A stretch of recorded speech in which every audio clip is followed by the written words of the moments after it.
कि सबसे बड़ी चुनौती अभी सबसे बड़ी चुनौती ईवीएम है। चुनाव आयोग जो है ना अपने डिफेंस पे आ गया है। मैं नागपुर में था, नागपुर में देख रहा हूँ कि एक वैन में जो है ना चुनाव आयोग अपना प्रचार कर रहा है ईवीएम को लेकर। और मशीन के डिफेंस में इतना चुनाव आयोग क्यों है? सरकार से ज्यादा चुनाव आयोग क्यों है? क्यों किसी का दबाव चुनाव आयोग पर है? क्या अमेरिका, इंग्लैंड, जर्मनी, यूरोप जहाँ है वहाँ पे ईवीएम से चुनाव हो रहा है, जहाँ की मशीन बना है? नहीं हो रहा है ना। तो चुनाव आयोग इतना जो है दुल्हा की जिम्मेदारी में है ना, नहीं ईवीएम से ही होगा। कोई भी कारण ऐसा वैलिड नहीं है जिससे ईवीएम हो। मान पूरी दाली खाली है, डेमोक्रेसी को हाईजैक करता है। इसीलिए लोकशाही को बचाने के लिए, संविधान को बचाने के लिए, ये एक तरीके से एक दूसरी आजादी की लड़ाई, एक दूसरी की आजादी की लड़ाई। ईवीएम हटाओ, देश बचाओ, संविधान बचाओ। और एक बात और मैं ऐड कर दूं कि ये कार्यक्रम दिल्ली में है और जो एजेंडा दिए जा रहे हैं, ये एजेंडा को लेकर भारत भर में जितने राज्यों में, ज़िलों में SC ST OBC माइनॉरिटी के लोग हैं, इसी तरह के एजेंडा को लेकर अपने अपने झंडा पे, अपने अपने बैनर पे, अपने अपने संगठन को लेकर तमाम जगह पे आप प्रेस वार्ता करें, आप एक्शन प्रोग्राम बनाएं, क्योंकि सबसे बड़ी चुनौती अभी सबसे बड़ी चुनौती ईवीएम है। ईवीएम और जाति जनगणना है। इसी दोनों से जो है ना बहुत सारा समस्या जुड़ा हुआ है। तो सारे लोगों से अपील भी है कि देश में जहाँ भी है, ये कोई कॉपीराइट नहीं हमारा ये मुद्दा, ये तमाम लोगों का है। अपने अपने संगठन पे देश भर में आप जहाँ भी कर सकते हैं वहाँ कीजिए। कोई सवाल? सर, क्या लगता है कि ईवीएम पर आप लोग तो कर रहे हैं, लेकिन सबसे ज़्यादा ज़रूरी जो विपक्ष की पार्टियां हैं उनको भी जो है खुलकर आना पड़ेगा। जिस तरह से राहुल गांधी न्याय यात्रा कर रहे हैं, उसमें भी जो है ईवीएम का एक बड़ा मुद्दा उठा पाएंगे, तो लगता है कि ये ईवीएम बैन। कोशिश तो है, पहले भी हमने कहा है कि एक डेलीगेशन सारे नेताओं से मिलेगा और ये कहेगा कि आप ईवीएम का मुद्दा उठाइए, और दूसरा सब मैनिफेस्टो में डालिए कि अगर हमारी सरकार आएगी तो हम ईवीएम हटा के और जो पीपल्स रिप्रेजेंटेशन एक्ट है उसको बदल के हम बैलेट से चुनाव करने का प्रावधान करेंगे। ये तो हम लगातार बात चल रही है, आप देख ही रहे हैं। ईवीएम को लेकर तमाम सारे लोग बात कर रहे हैं, तो ये तो है ही स्पष्ट। अजय, सिटीजन्स फोरम, हमारा काम है मुद्दों को उठाना, डेमोक्रेसी कैसे मजबूत हो, लोग कैसे मजबूत हो, संविधान कैसे मजबूत हो, इन मुद्दों को उठाना। जाहिर है कि ये पॉलिटिकल इशू है, जब तक पॉलिटिकल पार्टीज खुल के जम के नहीं आएगी। और कई बार हमने देखा भी है कि जब लोग सड़क पे होते हैं तो पॉलिटिकल पार्टीज भी आती है। तो जनता को जागृत करना ये हमारा काम है, मकसद है जी। क्या लगता है, मतलब दिल्ली में एक बंद कमरे के अंदर ये आंदोलन चला रहे हैं, ये आंदोलन जमीनी स्तर पर जाएगा, ग्रामीण स्तर पर? आपको थोड़ा, आप कहाँ से आते हैं पहले ये बताइए। मैं मुरैना से आता हूँ। तो मुरैना में ये बात नहीं पहुँच रही है? तो वही तो मैं कह रहा हूँ, यहाँ तो हो रही है बात, लेकिन ग्रामीण स्तर पर जोड़ने की। आप पहले सवाल ले लीजिए और सवाल का जवाब सुन लीजिए। भारत की आज़ादी की लड़ाई जो है ना, 1947 की लड़ाई पहले ऑक्सफोर्ड और कैम्ब्रिज में लड़ी गई थी। सबसे पहले इंटेलेक्चुअल फॉर्मेशन होता है किसी चीज़ का।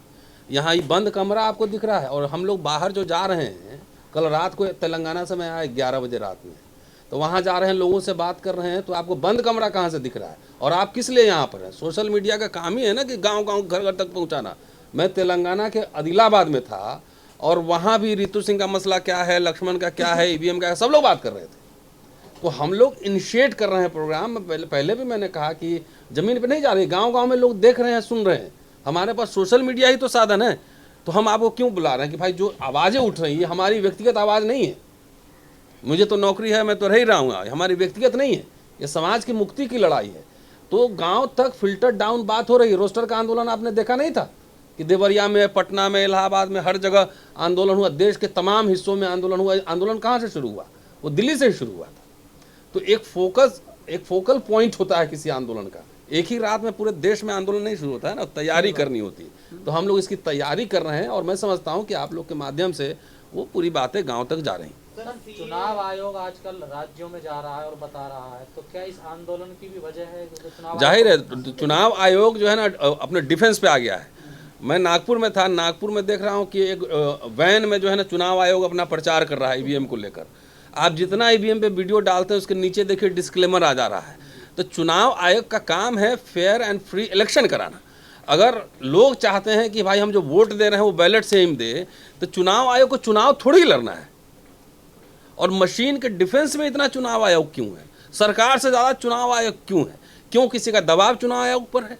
क्या अमेरिका, इंग्लैंड, जर्मनी, यूरोप जहाँ है वहाँ पे ईवीएम से चुनाव हो रहा है, जहाँ की मशीन बना है? नहीं हो रहा है ना। तो ये चुनाव आयोग इतना जो है दुल्हा की जिम्मेदारी में है ना, नहीं ईवीएम से ही होगा। कोई भी कारण ऐसा वैलिड नहीं है जिससे ईवीएम हो। मान लो कि मुझे नहीं पता है लेकिन आप लोग बताएंगे कि पहले मान लो बैलेट से होता था और मुझे लगा कि किसी गलत कैंडिडेट को हमने वोट दे दिया तो हम उसको इनवैलिड कर सकते थे ना, डबल ठप्पा मार सकते थे ना। अब मान लो कि अगर मुझे लगा कि मैंने गलत कैंडिडेट को इनवैलिड कर वोट दे दिया तो क्या मैं अपने वोट को इनवैलिड कर सकता हूँ? फंडामेंटल क्वेश्चन आम जनता के हिसाब से, कभी नहीं। टेक्निकल मैटर को छोड़ दीजिए। तो ये तमाम मसले हैं और ये आप लोग का कंट्रीब्यूशन है कि मैं गांव-गांव तक जा रहा हूँ और वहाँ पर लोग इसकी चर्चा कर रहे हैं। और बंद कमरे वाला जो भाषा है वो ठीक नहीं है। सारी दुनिया के सबसे बड़े-बड़े काम जो है ना बंद कमरे में ही होते हैं। मेरा सवाल नहीं, आम जनता का सवाल। नहीं, तो आम जनता क्या करे? आम जनता को अपने लिए नहीं लड़ना पड़ेगा। जिसको वोट देता है, जिस पार्टी को वोट देता है उस पर दबाव नहीं बनाएगा।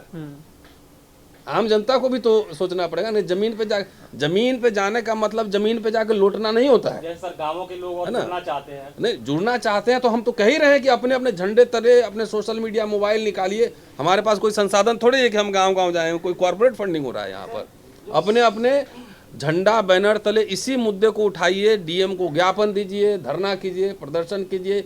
ये आंदोलन आप सबका है। सर आरटीआई जो लगाई गई थी तो जो कंपनी ईवीएम बना रही है वो जिम्मेदारी नहीं ले रही है सर? तो यही तो पूरी दाल ही काली है, यही तो कह रहा हूं मैं।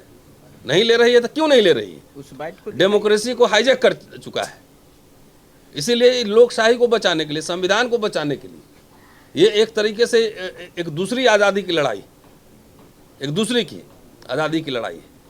सर जो किसान आंदोलन अभी चेतावनी दे रहे हैं किसान लोग दोबारा से एमएसपी को लेकर के, तो ऐसे ही अलग अलग आंदोलन हो रहे हैं, चाहे सीए हो, किसान आंदोलन हो, आप लोग उनसे क्या संयुक्त मोर्चा जैसे उनका संयुक्त बन रहा है ना भाई। आप लोग इतने कवर कर रहे हैं, किसानों से ही बात चल रही है। ईवीएम का मसला जो है ना, सारे ऑर्गेनाइजेशन के आंदोलन में ईवीएम का मसला जुड़ेगा। क्योंकि ईवीएम जो है ना वो मशीन है जिसमें सब कुछ समस्या का जो है ना जड़ वहीं पे है। इसलिए समाधान भी जो उसका समाधान भी है वहीं से होना है। तो जो फोकस पॉइंट है ईवीएम हटाओ, देश बचाओ, संविधान बचाओ। शुक्रिया, थैंक यू। नेशनल दस्तक की आपसे गुजारिश है कि अगर इसको बचाना चाहते हैं तो नेशनल दस्तक को सब्सक्राइब करने के लिए रेड कलर के सब्सक्राइब बटन को दबाएं, फिर बेल आइकन की घंटी दबाएं। नेशनल दस्तक को बचाने के लिए बहुत जरूरी है कि हर खबर को शेयर करें, लाइक करें, कमेंट जरूर करें।